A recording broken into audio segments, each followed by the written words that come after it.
Sí. No, esta sí, esta é a original. Que cookie se ve, non? Esta, bueno, unha edición así de peto barata, de feito, costa 400 yens, que isto poden ser igual 3 euros, ou un millón, nin eso, non sei, 3 euros por aí. Sí, pero esta edición desa, de bolso, de peto, hai, imagino que hai unha millor, non, máis non, así tapadura se cabe. Pois nada, vamos a comenzar entón, e iso, en primer lugar agradecer a presenza de Gabriel, que é a segunda vez que contamos con él aquí no clube. Estou segura de que, bueno, vai aportar temas moi interesantes e a súa propia experiencia. E tamén agradecer a vosa presenza, por suposto. Bueno, entón, quería preguntarvos que vos pareceu, se tiñades máis expectativas, se vos gustou, disfrutastedes da novela. Ninguén me di nada. Yo la disfruté mucho. Sí. Me esperaba algo quizá, no sé por qué nada, las ideas estas que se hacen preconcebidas, algo quizá un poco infantil. No sé, por el título, por no sé, de esas bobadas que uno piensa. Y luego disfruté como la atmósfera se va haciendo cada vez un poquito más oscura, la tensión, la intriga, un poquito, bueno, yo no lo llamaría terror, pero bueno, esa intriga psicológica. Así que me lo pasé muy bien y cierta angustia. A la autora. Es la primera vez que leías algo entonces de ella, ¿no? Me gusta mucho la novela asiática en general y en particular la japonesa. Y nada, muy bien. ¿Y las demás qué tal? A mí también me gustó mucho. No me esperaba ese final. Para nada, ¿verdad? Me sorprendió mucho. Y claro, porque yo pensaba que la gata sería como la reencarnación de su madre, porque ese vínculo que había con la madre. Sí, empieza así, tiene esos toques espirituales que comentábamos en un inicio. Sí, é que antes de chegar estábamos comentando as dúas que es, bueno, eu de feito outro día xa lle comentei a María que eu solo lera de literatura xaponesa pues, libros de Murakami e que entón ao pensar a ler, pues que tamén me recordaba un pouco Murakami. De feito, pues, nos libros que li de Murakami sempre había tamén algunha mención a algún traductor, non sei que, aquí Mitsaku e intérprete tamén, entón é como e recordábame, e ese toque espiritual, ¿no? De como que Lala era a reencarnación da nai e todo eso, entón eu tampouco esperaba por onde iba a ir o final do libro, a verdade. De feito, estaba un pelín pues, buscando, non sei, igual, eu ao principio entendín que igual poderían ter algún tipo de relación Goro Masayo, non sei, porque ves aí que hai un pequeno crush, ¿no? entre Masayo e él, pero eso, a mí gustoume moitísimo, a verdade que disfrutei moito. E por aí, Lola? Sí, a mí tamén me gustou. Tamén pensei que iba por outro lado, o sea, pensei que a mala, entre comillas, iba a ser a gata, pero, bueno, despois sorprendeume e nada, eu son moi de, ainda que hai moita xente que escapa diso, de ler contraportadas para facer unha idea e non aprendo, porque é verdad que logo non ten nada que ver, normalmente. Non ten nada que ver, exactamente. Sí, pero sí me gustou, e lerei máis cousas dela, espero. A min sorprendeume porque eu pois non coñezo apenas a literatura asiática e xaponesa e entón esperaba algo quizás máis místico, algo así, e logo ten ese xiro dos acontecementos que me fixo pensar moito en novela americana ou europea, en Henry James, en cousas destas. E por eso tamén me sorprendeu, porque non era para nada a expectativa que eu tiña. E por aquí, vos? Sí, un pouco reducido todo o mundo. Lo que moi ágil, además. Sí, sí, del tirón, verdade? Sí, sí. Que non te lleva apenas tiempo e estás deseando llegar al final. Tampouco esperaba que al final pensé que iba a cambiar más allá el personaje, que quizá tiraba ella otros celos pero no. E no teu caso, Cus? Bueno, yo ya sabes que soy la rara. Me decepcionó un poco, porque desde el principio yo ya intuí todo lo que iba a pasar. Entonces, claro, yo decía, bueno, no no empieces, continúa, esto tal. Lo encontré súper previsible. ¿Ah, sí? Yo, es decir, Sí, sí. empecé las primeras páginas, se presentaron los personajes, y yo, bueno, cha. Y pasó. ¡Qué astucia! Sí, me gusta muchísimo la literatura japonesa, entonces siempre, aunque no haya giros como, por ejemplo, bueno, hay novelas de thrillers psicológicos, policíacas o tal, que hay unos giros muy bruscos y te cambian completamente la escena que tú habías, bueno, intuido. Este me quedó flojo, no sé, no leí más de ella y bueno, ahora estoy leyendo la fórmula preferida del profesor, de Yoko Ogawa, sí. y me gusta, quiero decir, descubro lo que esperaba, ¿no? Que es muy elaborado, sobre todo los personajes los trata con mucho cariño y va buscando, y entonces estoy disfrutando un montón. Quiero decir que pongo esa parte positiva porque en vez de que... No, pero yo me sorprendí, Pois, a mí me sorprendeu que non conocía nada dela e li moi pouco de japonés, algo de Murakami e pouco máis. E a verdade é que eu, ao contrario de que eu non intuía absolutamente nada. Yo con los gatos soy especial. Como hay el gato, ya me lo cuenta todo de verdad. Pois é que a mí o meu gato me ten mil mañanas. Eso para empezar. Eu non intuía nada, para mí foi totalmente alucinante. Me parece un pouco... Tiña momentos, sobre todo cando o tema de o que decía ela, que o que decía Teresa, que por veces se volvía como un pouco oscura, angustioso, fría, pero fría incluso polo tema do xeo, polo que andaban e tal, me transmitía esa sensación. E por resto ben, me pareceu entretenida, ali en nada.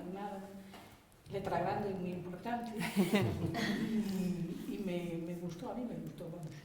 Gabriel, isto é algo que ti como traductor tes tamén expectativas antes de poñerte coa obra?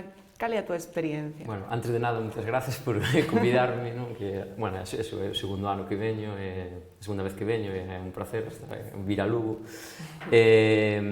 Pois eu, a ver, desta autora non lera nada antes de traducila, de feito, creo que é a única novela que se traduciu dela até o momento en español. Ben, eu sempre, antes de traducir, o que fago sempre é ler o libro, procuro ler o libro sempre que podo, a non ser que teña un prazo xustísimo, que no caso da literatura non é habitual, normalmente hai prazos, os prazos son bastante longos.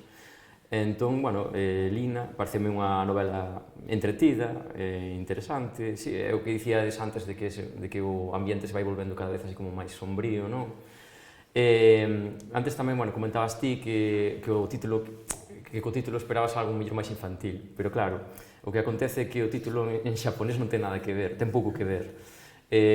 O título en xaponés, que este, Hitsugi no Naka no Neko, significa o gato dentro do ataúde. En inglés tamén é así. Sí, claro, traducindo máis literal, pero a editorial de Iki, non sei por qué, que decir, ao final son... Marketing, seguro. Son, estrategias de marketing, pues decidiron titulalo Momoko e la gata, que así a priori parece unha cousa así como un pouco... É que outro igual facía spoiler, non? Claro, sí, eso é verdade, sí. Eso é verdade, sí. Pero, bueno, claro, que cando ves o título esperas que se cadra outra cousa moi distinta, non? Que, bueno, tamén está ben, dalle, ten a súa gracia. E, bueno, iso sí que tampouco esperaba un grande cousa, porque, que dicir, non me facía tampouco unha imaxe de como ia ser. Claro. Sí que me informei un pouco sobre a autora, vin que facía así novelas de misterio e tal, pero non... Entón, hai veces nas que, o sea, traduces directamente, sen ter tempo a poder ler o libro antes e ter unha idea? No caso da literatura, non, sempre leo o libro antes. Bueno, eu, a parte de literatura, traduzo dende 2016, traduzo moitísimo manga. E o manga tamén procuro lelo sempre antes, sempre que podo. O que pasa é que ás veces o mellor o material non chega, non me poden mandar anticipadamente non o material, entón pois teño que traducir xa así de golpe. Hai traductores de literatura, traductoras de literatura que prefiren non ler, traducir xa directamente sin ler o libro antes, porque din que así tes un pouco... Sí, Eu, no meu caso, sempre prefiro lelo antes e moitas veces xa vou anotando, o mellor ocorresime unha frase que me parece boa para traducir unha frase, mellor xa anoto, ou vou vendo que problemas hai, que dificultades hai. E no caso do manga, ademais, que normalmente son series longas de moitos tomos, sempre que podo, cando me mandan o material antes, pois vou lendo xa varios tomos por adiantado, porque o mellor hai, digamos que o xaponés é unha lingua para nós bastante ambigua ás veces. Por exemplo, non hai marcas de xénero, de singular ou plural, os sustantivos, ese tipo de cousas. Entón, ás veces é bastante ambigua, depende moito, hai que ter moi en conta o contexto para poder traducir. E ás veces, o mellor, nunha serie desas longas, levas unha sorpresa, o mellor no segundo tomo, no terceiro tomo, aparece algún elemento que vai influir ou vai condicionar a maneira na que traduzas algo que aparece xa dende o principio. Entón, por iso sempre creo que é bo ir lendo por anticipado. Bueno, neste caso, moitas veces pregúntame, non, se son eu o que propón as novelas, as editoriais, ou non, normalmente son as editoriais as que me fan a min, me ofrecen os libros. Neste caso, esta novela xa estaba traducida, creo que en inglés, non sei se algunha outra lingua máis, entón se cadra, imagino que mellor a editorial española leu-no nese idioma e gustoulle, ofreceronme traducilo, non? Outras veces tamén son os axentes literarios ou as editoriais xaponesas que lles fan ofertas. Pero sempre, no 90% dos casos, é a editorial a que me contacta e a que me ofrece traducir os libros. O mesmo acontece co manga, por exemplo. Nada, iso. E tamén faz, por exemplo, bueno, tamén traduciches a Murakami, entón, antes de poñerte a facer a túa propia obra, tes en conta as anteriores traducións, intentas que o estilo sexa similar ou decides darlle máis algo de identidade propia? A ver, cando teño que traducir un autor novo, se podo, porque non sempre é fácil conseguir o material. As novelas, por exemplo, desta autora non lín nada máis, a verdade, de lín esta novela xa está, non lín novelas anteriores porque tampouco sempre é fácil conseguir as novelas que veñan do Xapón e tal. No caso de Murakami xa estaba traducido por outras persoas, pero non, cada un ao final, cada tradutor traduce o seu xeito e non me plantei. Sí que lera novelas de Murakami, pero bueno, en español e tal, antes de comezar a traducilo, pero tampouco traducí máis ou menos a miña forma, procurando ser fiel, non, máis ou menos ao estilo do autor. Houve unha vez que traducí unha novela de Murakami que xa fora traducida, que é Da caza del carneiro salvaje, que foi a primeira novela que se traduciu de Murakami, traduciuse nos anos 90. Publicou unha anagrama e despois quedou descatalogada, non? No 2000 e pico, Tusquets decidiu volver traducila, publicala, e encargoume a min a traducción. Pero aí procurei non ler a versión xa anterior e facela a miña propia. Para non condicionarte tamén. Sí, claro, porque senón seguramente me ia condicionar nas solucións e tal. Despois sí que cando xa tiña traducida, sí que o mellor, en algunha cousa puntual, pois sí que consultei e vin como traducir o autor e tal, pero non... Tamén me chamou a atención, bueno, estou levando aquí, pero se tes algunha pregunta, por favor, que hai bastantes notas do traductor e ás veces eran como, comentei nun día con Iria, que era como... Se a favor ou en contra? Claro, a min incomódanme un pouco as notas do traductor e ás veces chamaban a atención porque igual estaba, pois era unha palabra que, un tipo de mesa ou algo así, e xurdiume a pregunta de por que decides entón non buscar algunha palabra correspondente, prefires meter unha nota, como te guías un pouco nese sentido? A ver, esta novela, aínda que se publicou no 2020, así para aclarar antes, claro, a min eu xa non me lembraba, porque claro, dende que a traducín moitísimas cousas máis, e xa non me lembraba ben. Entón, o abrilo vin que se publicou no 2020, chocoume, porque son pasaron 2 anos, pero resulta que, despois mirando nos arquivos, tal, vin que a traducira no 2018, traducina entre... Porque isto, normalmente eu non levo a conta das horas que, o sea, non anoto cando comezo a traducila, cando acabo, as horas que lle dedico, pero neste caso non sei por que sí, fixen un Excel e anotei todos os días o que ia traducindo, cantas horas, cantas páxinas, Entón vin que comecei en agosto de 2018 e acabei en decembro. Nese tempo tamén facía máis cousas, non me dediquei en exclusiva á novela, non? Esquecime da pregunta. Era o tema das notas. Das notas, vale, sí. Hasta que punto... Bueno, eso, que non, claro, dicía isto porque como que non me lembraba xa se puxen moitas notas, poucas notas e tal. Non hai moitas, pero chamaba a atención que ás veces era como, es un tipo de mesa tal que digo, e por que decides explicarlo así e non poñer mesa? Xa. Sabes, non? A ver, eu cando traduzo ou cando leo novelas de países ou culturas así un pouco máis exóticas, digamos, pois sí que como lector sí que me gusta que haxa notas e me expliquen certos elementos. Neste caso, pois creo que imagino que as notas serían cousas moi particulares da cultura xaponesa. Non sei, o da mesa seguramente sexa o kotatsu, non? Que esta mesa que ten por debaixo un braseiro que é moi típica das casas xaponesas, que é unha mesa baixa, entón métese un sentado coas pernas así encollidas, ou, bueno, podes estender, pero digamos que unha mesa moi baixa, co braseiro e ten un faldón ao redor. Entón, certos elementos deses da cultura xaponesa, pois sí que me... tampouco sin abusar, non? Pero... Non chega a cargar, non era unha crítica. Non, xa sei. Ou acabo de ver, por exemplo, que aparece un plato, moitas veces aparece platos de gastronomía, entón, pois aparece unha tortilla, o murais, chamase que é unha tortilla con arroz, entón, a mellor podería por tortilla, pero que non é o mesmo, non é o mesmo. É que María Meza tivemos unha discusión carregada sobre das notas do traductor a favor e en contra. María decía, que a mí resulta pesadas, e eu estaba a favor, digo, jolín, axudan a aclararche, porque unha mesa pode ser unha mesa. E ademais que igual se tens que poñer mesa tradicional xaponesa con braseiro e faldón, claro. Entón, que lle das? Dame un nombre propio, queda en japonés. Deixo o nome xaponés e poño a nota. Explica. Sí, hai, ás veces tamén o que se fai, pois o mellor ponse un adxetivo ou algo que cualifica esa cousa que a describe un pouco e xa non fai falta por unha nota, non? Depois tamén acontece que hai anos, mellor hai 10 anos, hai certas cousas da gastronomía xaponesa que ainda non eran moi coñecidas aquí, pero que hoxe en día xa non fai falta por nota porque xa son máis coñecidas, non? Depois tamén depende moito, o das notas da pé de páxina depende moito do tipo de obra, por exemplo, o tipo de traducción tamén, na literaria, pois hai a sorte de que se poden pôr notas a pé de páxina, mellor unha traducción audiovisual, uns subtítulos para a dobraxe e tal, aí non podes pôr notas de explicacións, notas a pé de páxina, entón tens que buscar mellor un equivalente. Teme pasado, bueno, en xeral así, coas editoriais coas que teño traballado eu, normalmente non hai problema, non me din... Ás veces sí que o mellor eu, cando estou traducindo o xaponés, o mellor dou un pouco por descontado algunha cousa, o sea, pode haber algún elemento do xaponés que o mellor digo, isto igual se entende, o que non me dou conta no momento de que necesito unha explicación e o mellor a editorial suxíreme, igual é mellor por aquí unha nota.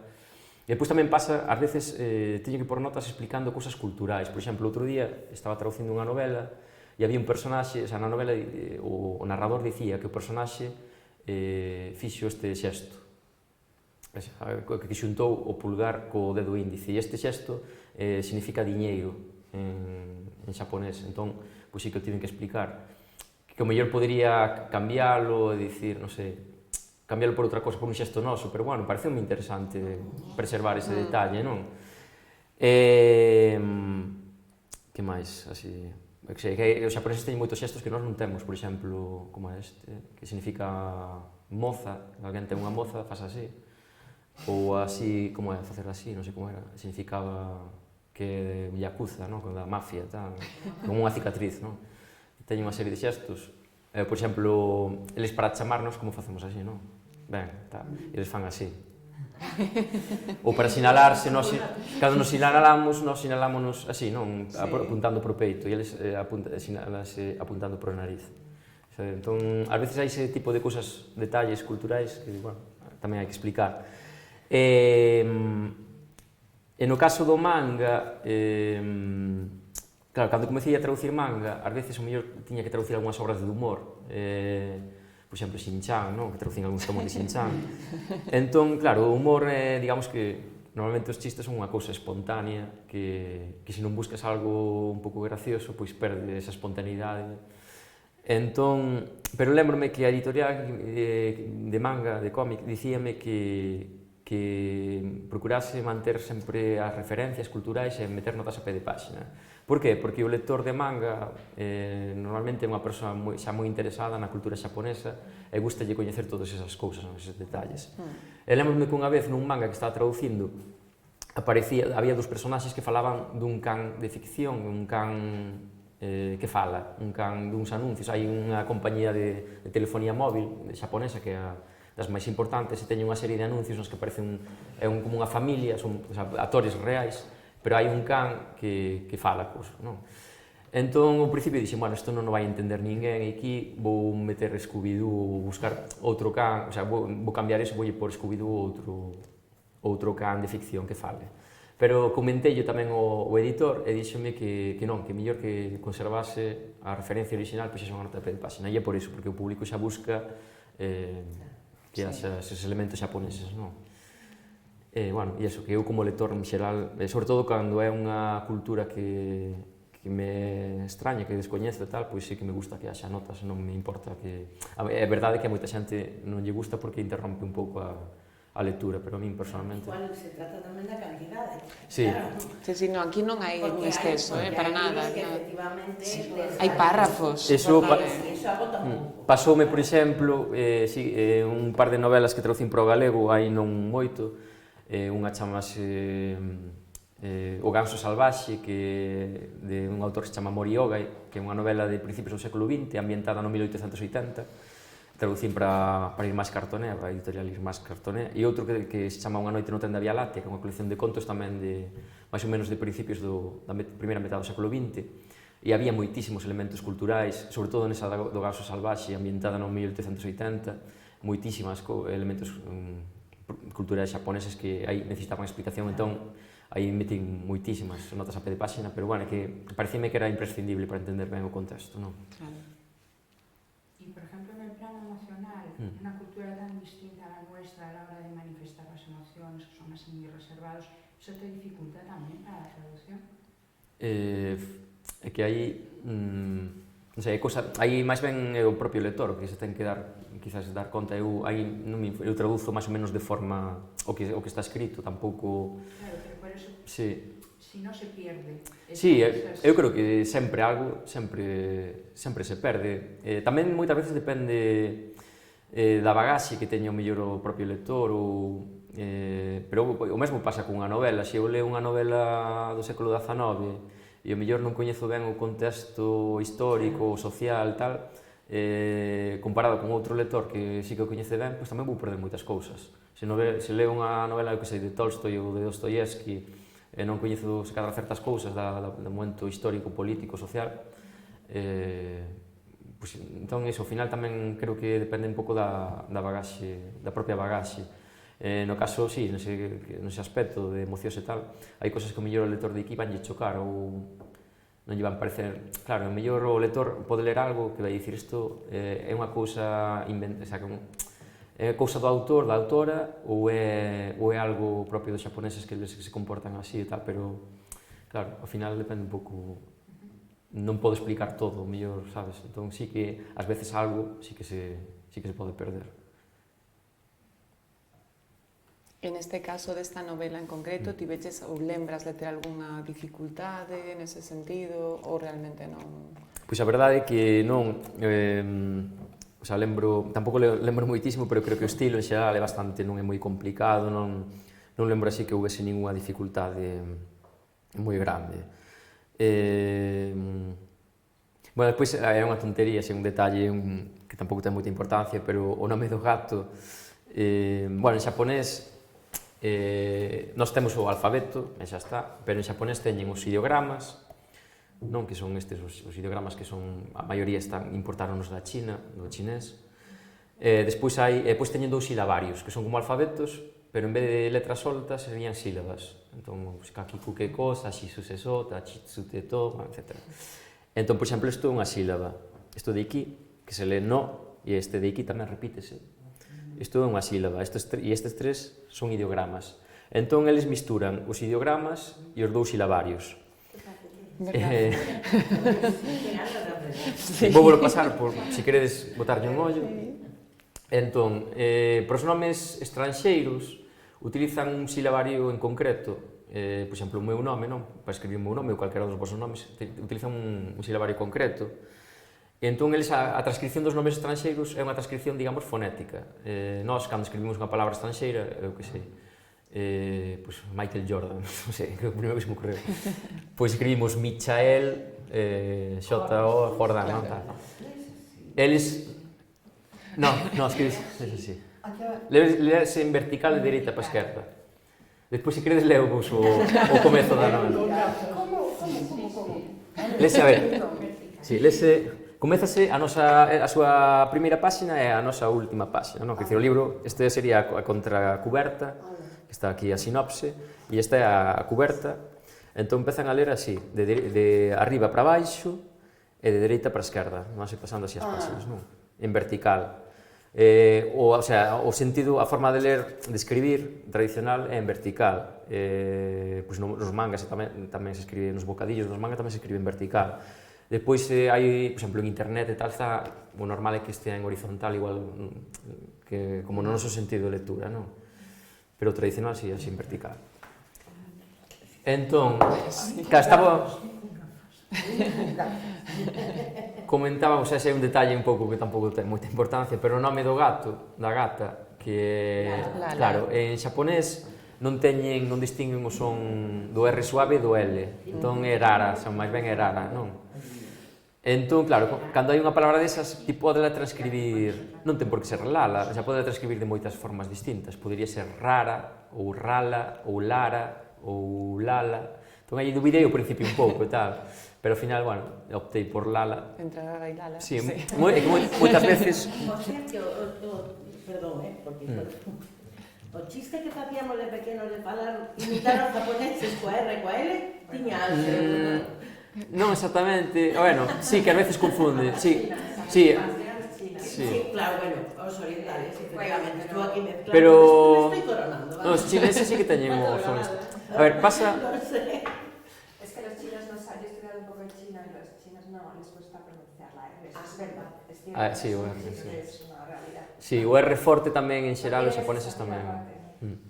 O que pasa é que, bueno, ás veces sí que pronuncian, o sea, normalmente é rari, lurero, non? Como din eles. Bueno, porque eles, bueno, as vogais nos dicimos a, e, no, bueno, a, e, o, sí, perdón, se adulle por un momento.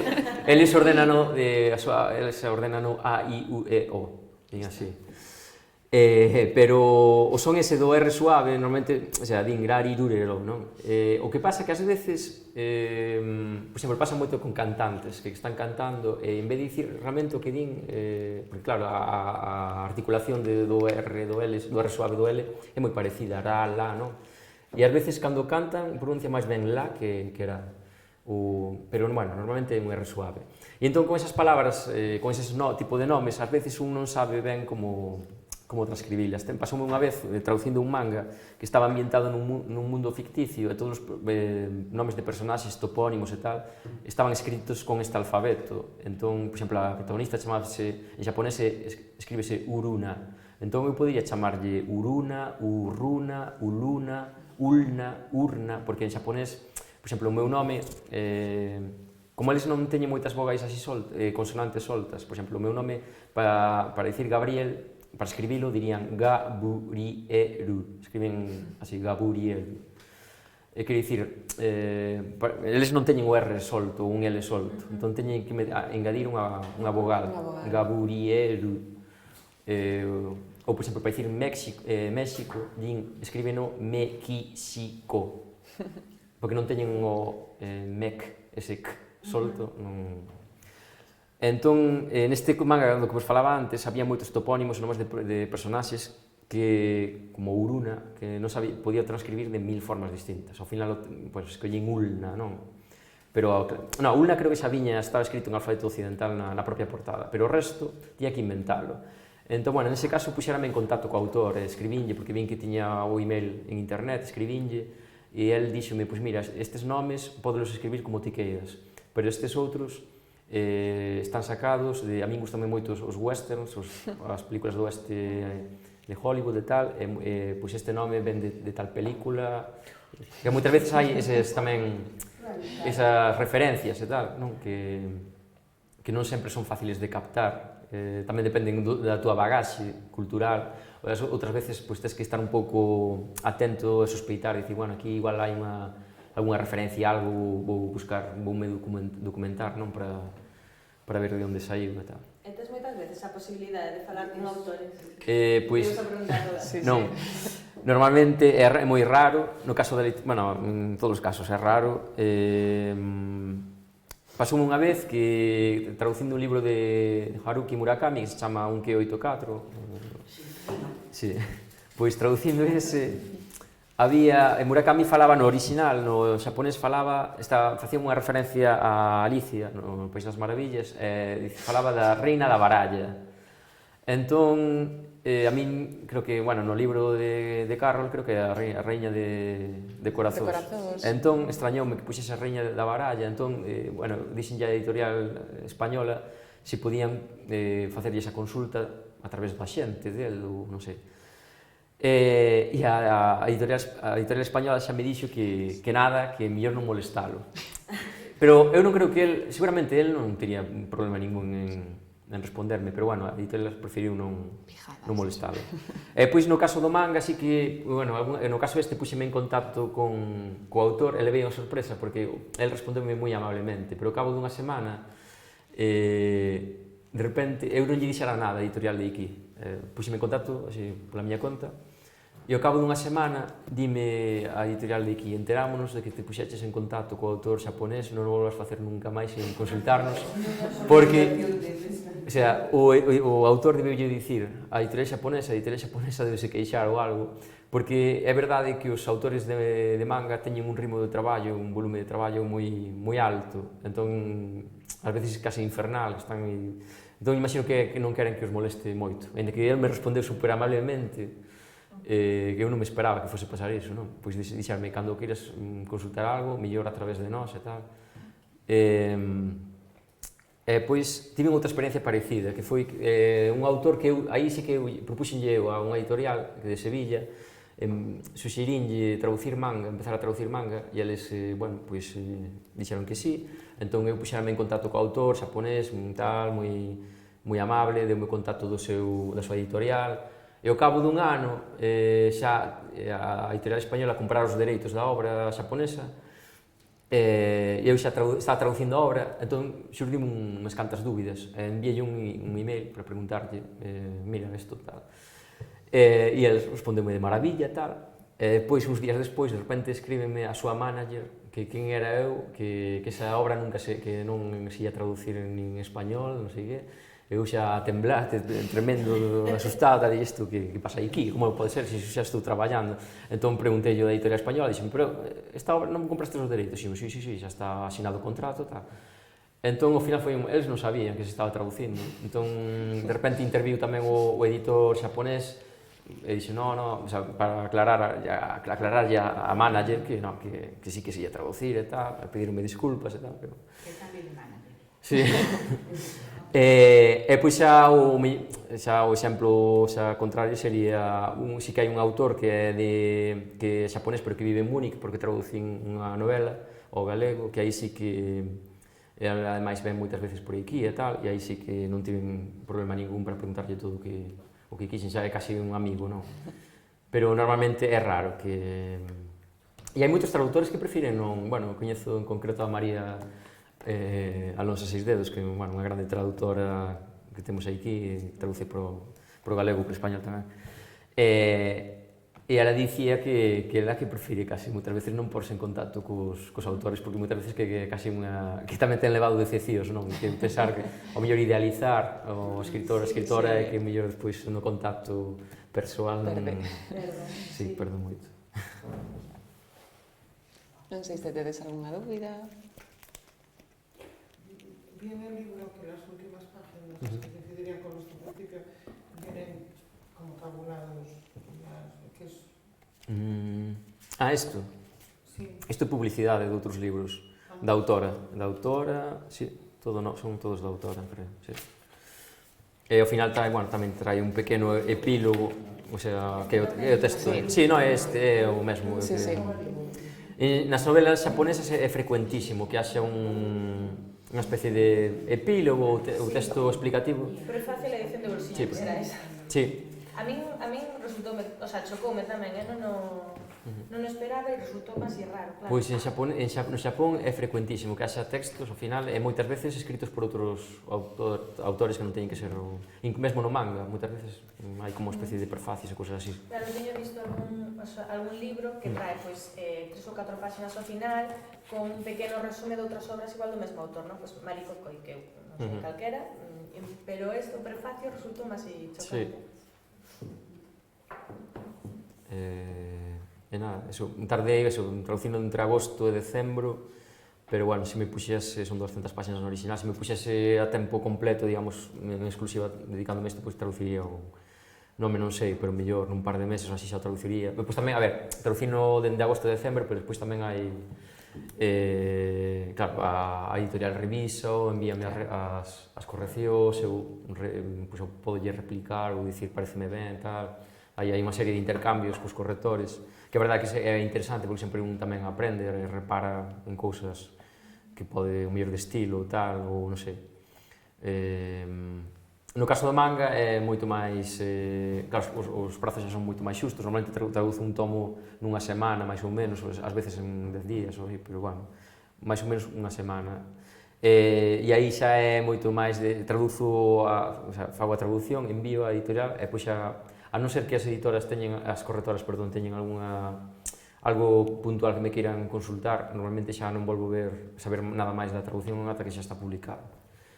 Bueno, no caso do manga normalmente sí que releo as miñas traducións, pero no caso das novelas é pouco habitual. Normalmente unha vez xa traducín, xa non, como moita hora xa miro así un pouco, e xa non a volvo a ler. E cantas horas dedicas neses meses? Estás solo con un libro, tes varios proxectos ao mesmo tempo? É que últimamente non, o normal é que teña varias cousas, o mellor traduzo unha novela, isto traduzo tamén varios mangas, ou depende. A ver, o guai é cando, a min gustame, case que prefiro poder dedicarlle todo o tempo en exclusiva a, por exemplo, traducir esta novela ou así. Pero normalmente, quero dicir, tampouco é que...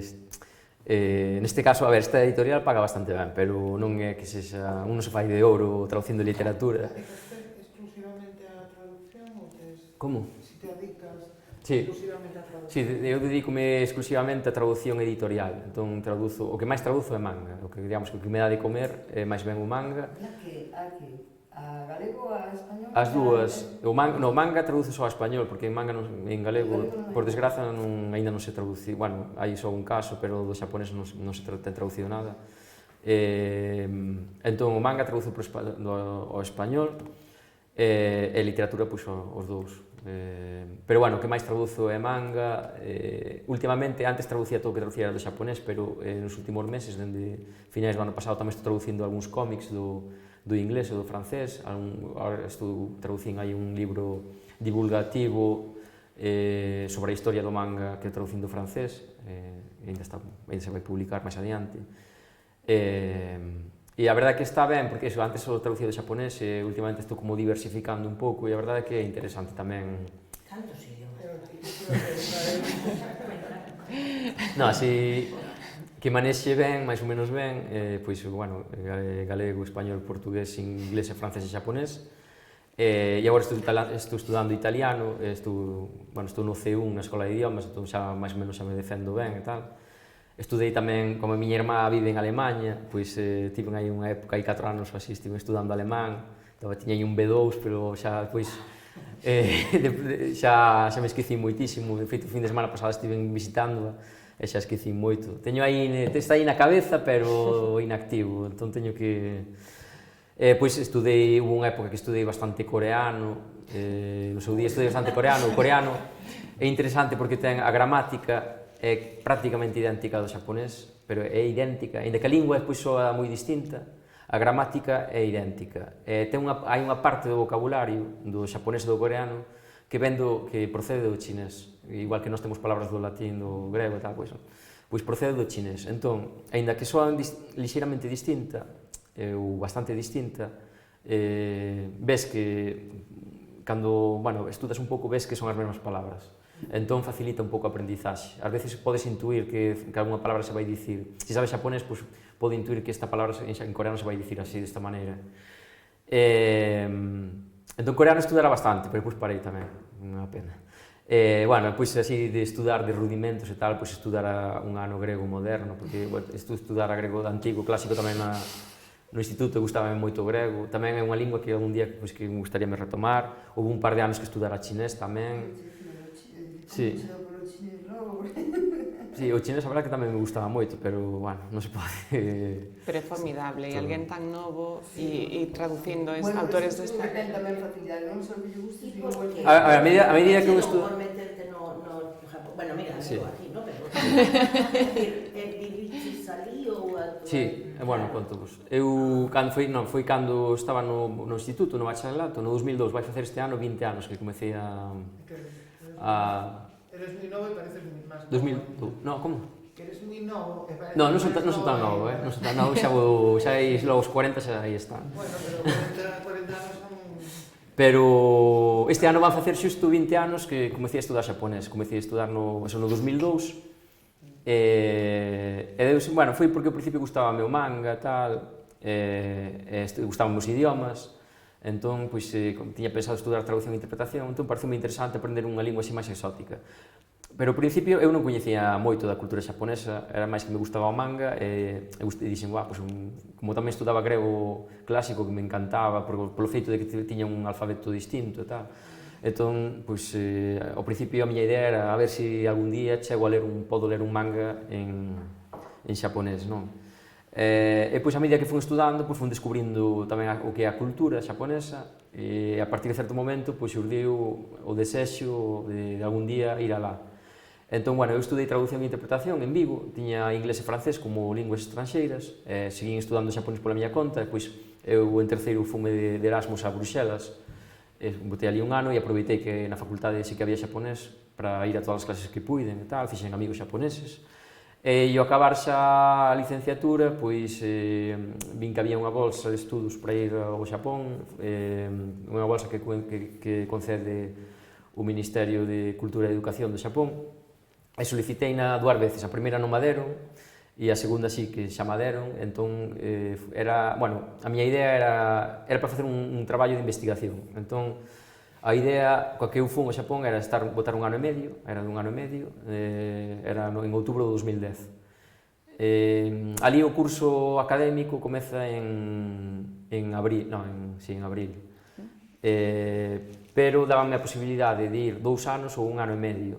E como se ia 2 anos, tiña que ir en abril e me cortaba un pouco o curso e eu tiña outro plan aí, pois ao final decidín ir a partir de outubro. E a idea era estar un ano e medio e facer este proxecto de investigación ali na universidade, que eu escollí a Universidade de Kobe, porque había unha profesora que era especialista en teoría da traducción. Ali non hai facultades de traducción e interpretación como aquí, na que se aprende un pouco tamén a traducir, a práctica e tal, senón que hai de filoloxía ou tal, e a mellor, neste caso había unha profesora que sí que era especialista nese ámbito. Entón, fun á Universidade de Kobe. E, claro, eu non me vía con esta bolsa, dábame acceso mellor a intentar meterme nun máster ou nun doutoramento. O que pasa é que eu non me vía eu aprender xaponés, sobre todo de maneira autodidacta, e sobre todo centrarme no que máis ben no que era como aprendía eu só, porque aínda non había xaponés na escola de idiomas, nin nada disso. Eu centrei máis no que era a gramática, en ler e tal, pero falar, pois, tiña menos soltura. Entón, o que fixen... eu non me vía capacitado para facer un máster en xaponés, ir a clases en xaponés, tomar apuntes en xaponés e tal. Entón dixen, bueno, fago o traballo de investigación e xa está. Pero chegar ali, a miña titora e as miñas compañeras do departamento animaronme a intentar facer o exame de acceso ao máster. E eu cheguei en outubro, o exame era en decembro, tiña 2 meses para prepararme. Entón, empecé a estudar, a prepararme, claro, aparte tiña que estudar sobre teoría da traducción en xaponés, aprender toda a terminoloxía deso, ou sobre lingüística e tal, nunca estudara iso. Así que sabía xaponés máis ou menos, defendíame, pero non coñecía nunca estudara en xaponés unha materia, non. Entón preparéme, pero a primeira vez non aprobei o exame. Entón tiña unha segunda oportunidade ao cabo dun ano. Entón estive preparando durante un ano e aí sí que aprobei, e ao final, pois a ese ano e medio, sumouselle 2 anos máis de máster que fixen de lingüística. Entón, 3 anos e medio que estiven ali na cidade de Cove e a verdade é que me encantado, foi unha experiencia maravillosa. E ao final, pois, regresei xa no 2014, en marzo, vim para aquí e fixen aquí, acabei, eu xa estaba anotado no doutoramento aquí e acabei aquí o doutoramento. E a partir de cando acabei o doutoramento, antes o mellor traducía unha novela ou dúas, como moito o ano, porque estaba estudando tamén. Cando acabei o doutoramento no 2016, pois decidín dedicarme xa a tempo completo a traducción editorial, entón puxeme en contacto con varias editoriais, e houve en concreto unha de manga, que se chama ECC Ediciones, que foi a que máis, hoxe en día é o meu principal cliente, digamos, é a que máis traballo me dá, aínda que neste momento pois xa traballo para moitas outras editoriais, pero de manga esa é a que máis traballo me dá, digamos. E así. Fantástico. Y para alguien que quisiera empezar con el manga, que no tienes ni idea, ¿qué nos recomiendas?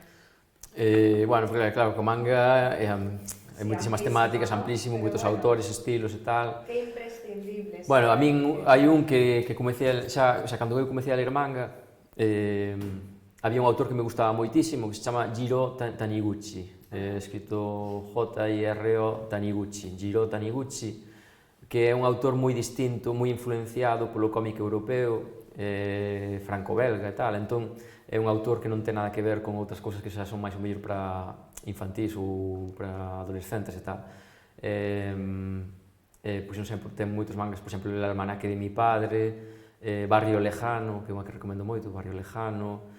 Entón son como historias moito máis costumistas, na que aparece a vida cotidiana, o día a día do Xapón.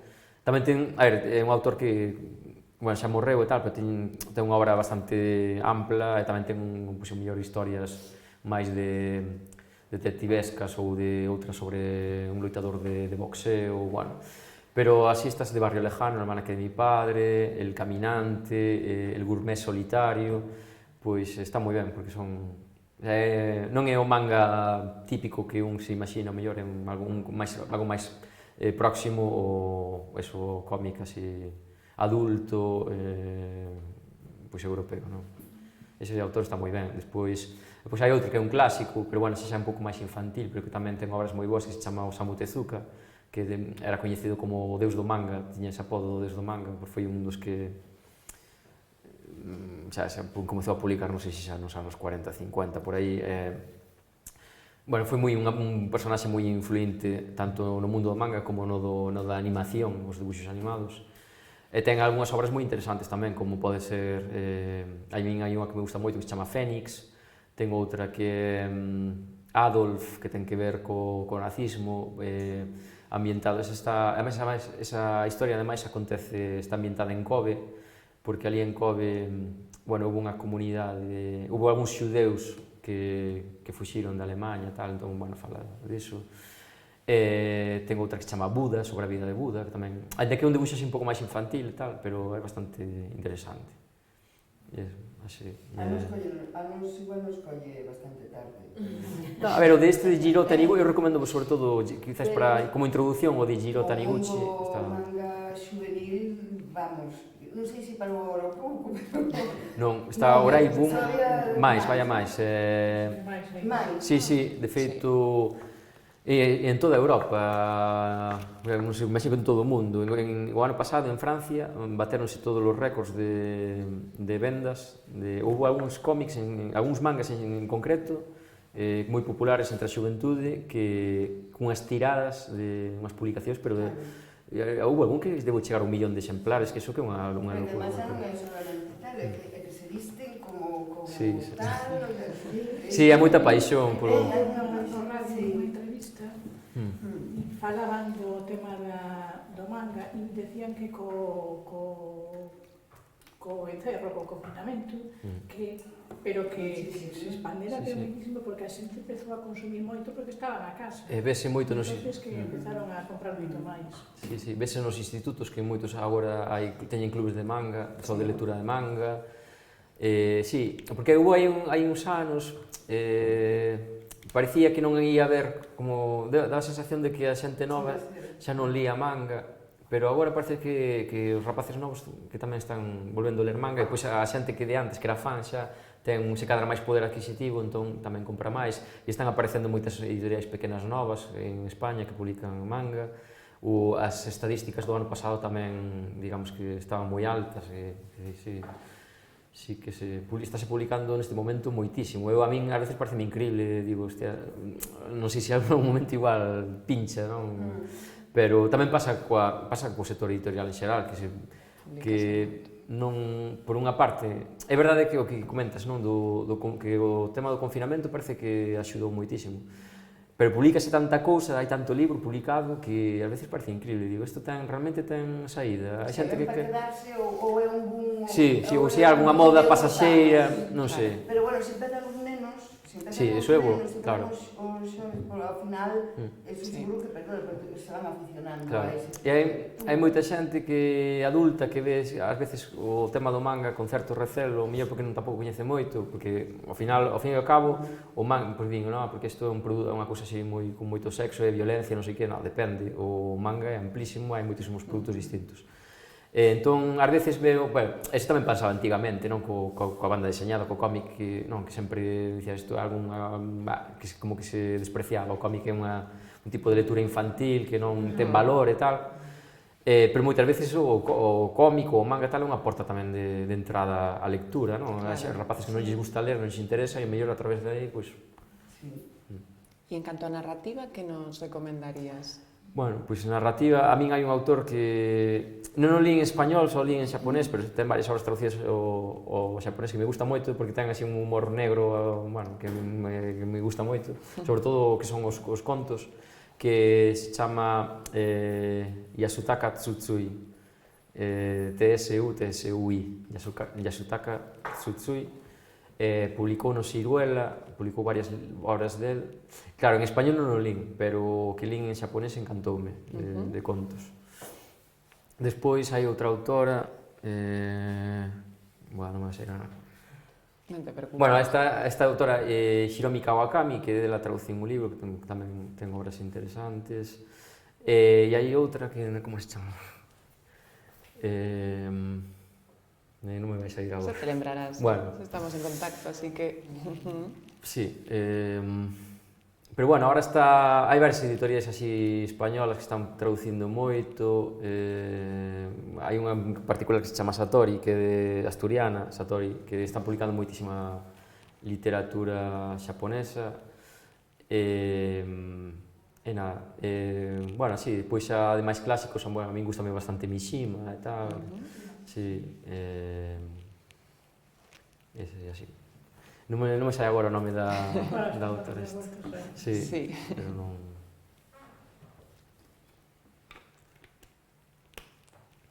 Bueno, pois non sei se queredes comentar algo máis. Queredes que vos leamos o principio? Por favor. Queda moi ben aquí ler o... A ver, nos vamos a ir por nos. Vamos a comprobar, ¿no? A ver se o para. Verdade. A ver, leo. どこかでひとしきり猫の鳴く声がした。ユキコは洗い物の手をやめて台所の窓から、外を覗いた。裏庭の枝ぶりのあまり良くない桜の木の下に一匹の、薄汚れた猫が座っているのが見えた。舞い落ちる桜の花びらの中で猫はユキコを見上げ、澄んだ声で一声高く鳴いた。この辺では見かけない大人の猫だった。長い間、外をうろついていたらしく、全身が灰褐色に汚れている。耳の後ろの毛には、乾いた泥がこびりつき、ゴワゴワの毛玉となってぶら下がっていた。Sería o comezo. A dificultade dos... A dificultade dos ideogramas é que tives algo escrito no noso alfabeto, sabelo ler, sempre. O problema dos ideogramas é que non refliten, é algo gráfico, non refliten a pronuncia, porque ti ves un ideograma e tes que saber de memoria como se pronuncia, senón se te esqueces non sabes lelo, sabes o que significa, eu leo isto, vexo, visualmente leo, sei o significado, pero ás veces o mellor podes te esquecer de como se pronuncia un ideograma, é habitual, mesmo os propios xaponeses ás veces esquécense, porque, bueno, son moitos, non? Ás veces, de feito, teñen aquí, ao lado, cando hai así algún ideograma pequeno, algún ideograma un pouco raro, aquí en pequeno, escriben a pronuncia ao lado para saber como se... Por si a persoa que está lendo non se lembra, non? Como unha especie de apoio, de axuda. Como se nos puxera la B e la V non se diferencian. Sí, sería algo así, salvando la distancia, perdón, algo así como, digamos, como unha especie como os jeroglíficos egipcios. Algúns, sí, algúns...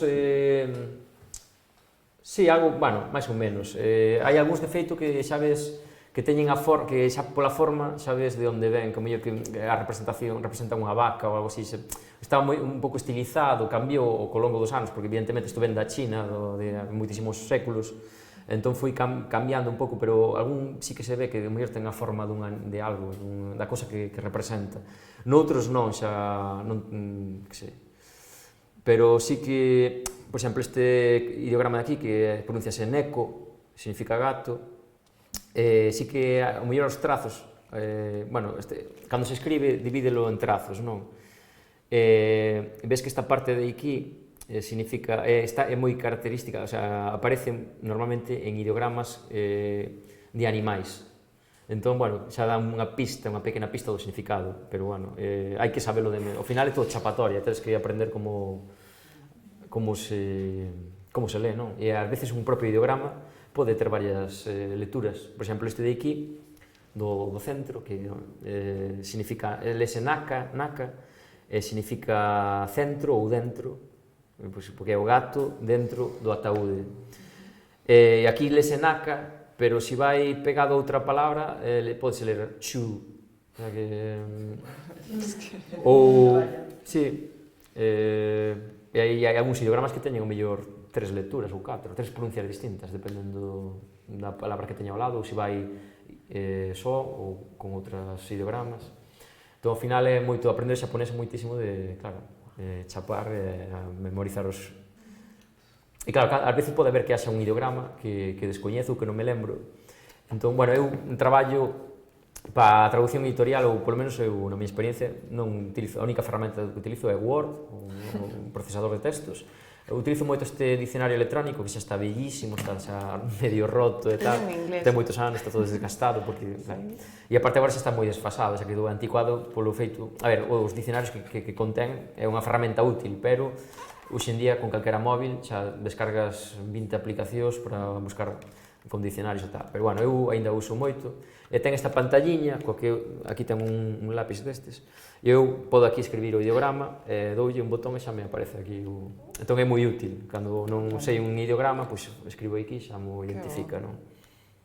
Pois tamén hai dicionarios de kanjis en papel, entón, claro, como buscas un ideograma destes? Entón, o que tens que facer é contar o número de trazos primeiro, contas o número, bueno, primeiro buscas chamase radical, non? O sea, os ideogramas compóñense de radicais, entón, este de aquí que vos dicía antes que se utilizan en ideogramas de animais sería un radical e ten 1, 2, 3, 4. Entón, eu vou, digamos que no dicionario en papel hai unha lista de radicais, porque os radicais repítense moito, coinciden.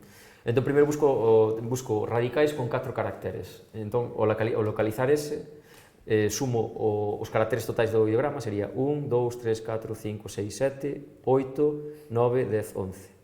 Creo, ou 11 ou 12, non sei.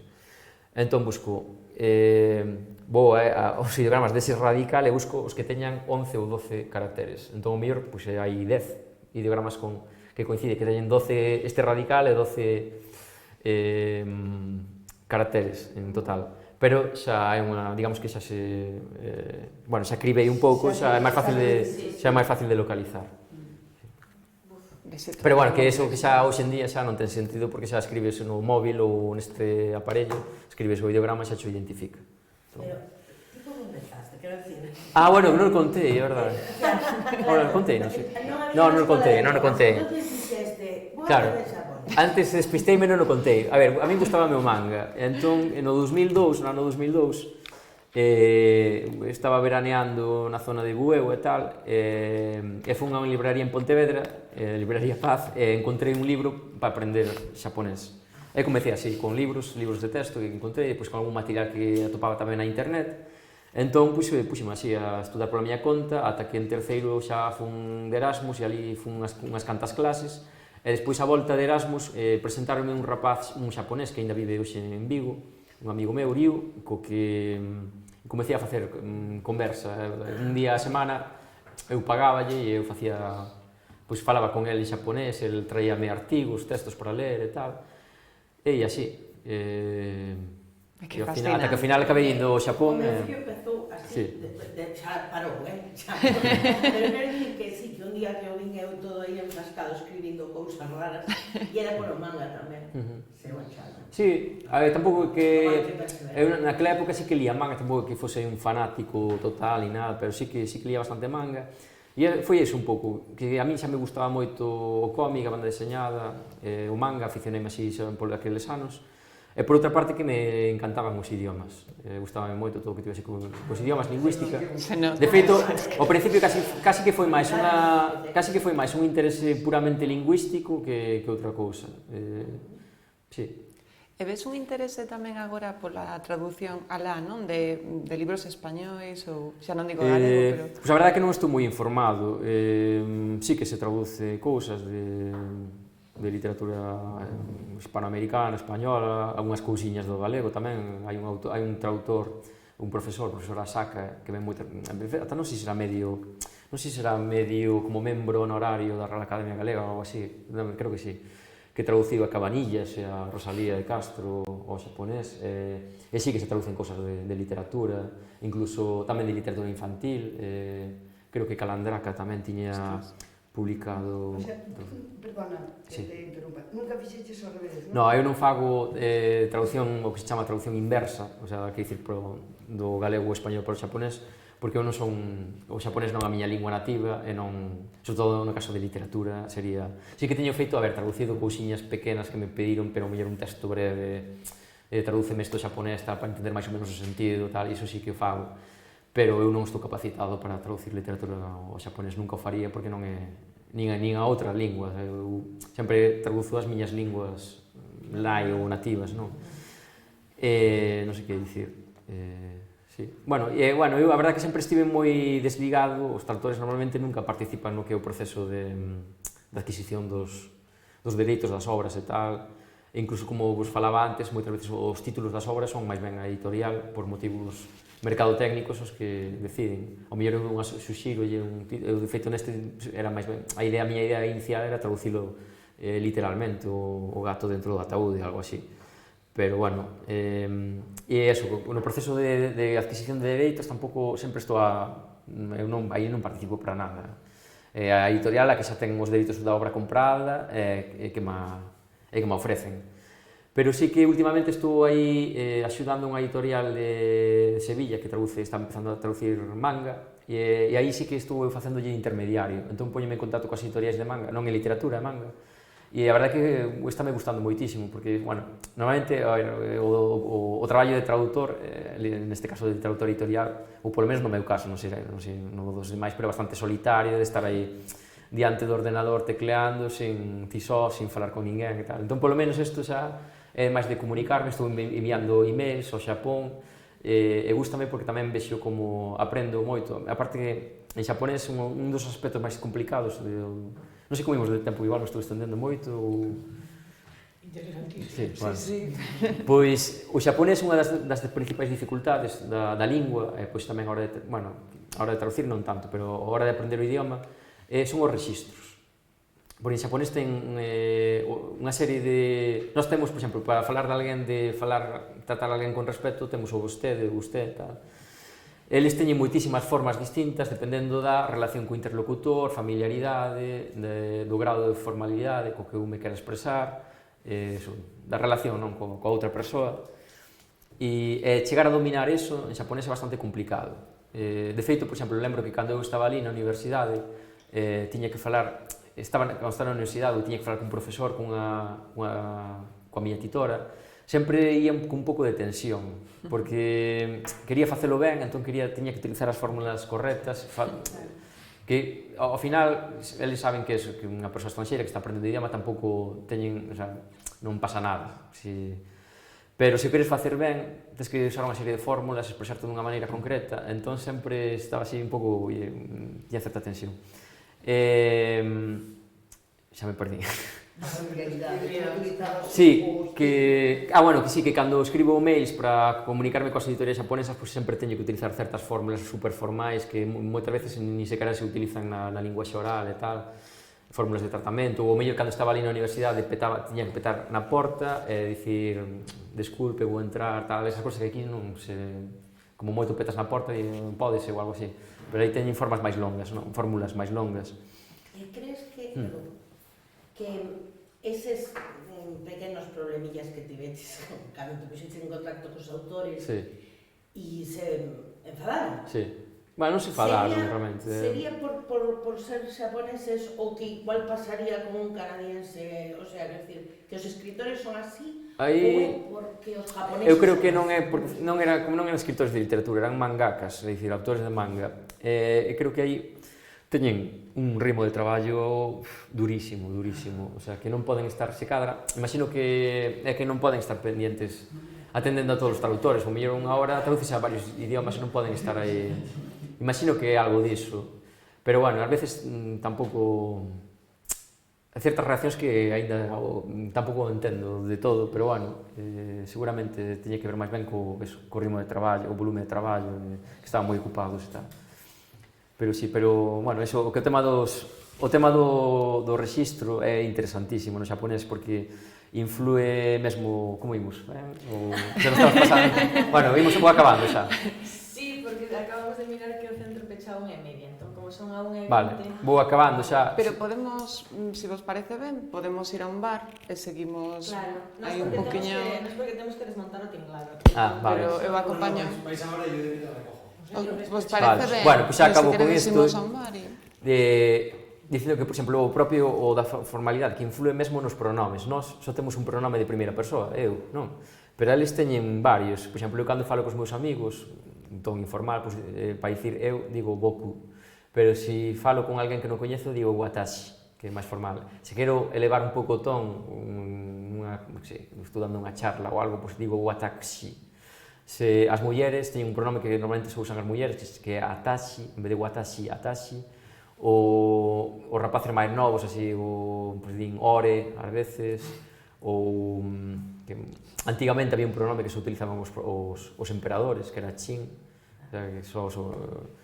ou nas historias de samurais, cando traduzo unha historia de samurais, por exemplo, aparecen pronomes que son desa época que xa non existen, como sesha ou soregashi, etc. E isto para todas as persoas, primeira, segunda, terceira. Ainda que o tradicional, o habitual, non se utiliza o pronome de terceira persoa, o habitual é utilizar o de segunda persoa tampouco, non se di moito ti, dixe moito máis o nome da persoa. O sea, se eu diría agora Iria, o sea, Iria... En vez de dicir, vas ir mañá a tal sitio, dicía, Iria vai ir mañá a tal sitio, algo así, máis ou menos. E o plural se utiliza? O plural? Non hai, nos substantivos non teñen forma de plural. Por exemplo, este neco, ás veces sí, hai certas partículas aí, pero este neco, gato, podría significar gato ou gatos tamén en certos contextos. Ás veces tamén teñen unha partícula que é tachi, nekotachi, pero non é moi habitual. Normalmente, por exemplo, este ataúde, hitsugi, podría ser en singular ou plural. Entón, iso tamén é outra das dificultades. Moitas veces hai que ter moi en conta o contexto para traducir. Bueno, ímolo deixando, que senón... Eu poño a falar do xaponés, podome estender aí... Se queredes, facemos iso. Entón, podemos ir a un sitio, unha terraciña ou algo, e seguimos un rato, parece vos? Sí, al entorno. Vale. Al entorno de los libros, vale. Tú dices muy... Yo vengo muy mimetizada aquí, en el verdad. Sí, sí, es que pienso en todo. Bueno, cando estaba lendo en xaponés, así de perfil, estaba dicindo, hasta tengo un aire... Unha vez preguntaronme se eu tiña familia xaponesa ou algo así. Bueno, era todas as cousas que huía. Seguro que hasta con Aquí non, nada, aquí nada. Gústame moitísimo a gastronomía xaponesa, pero aquí poucas veces, raras veces.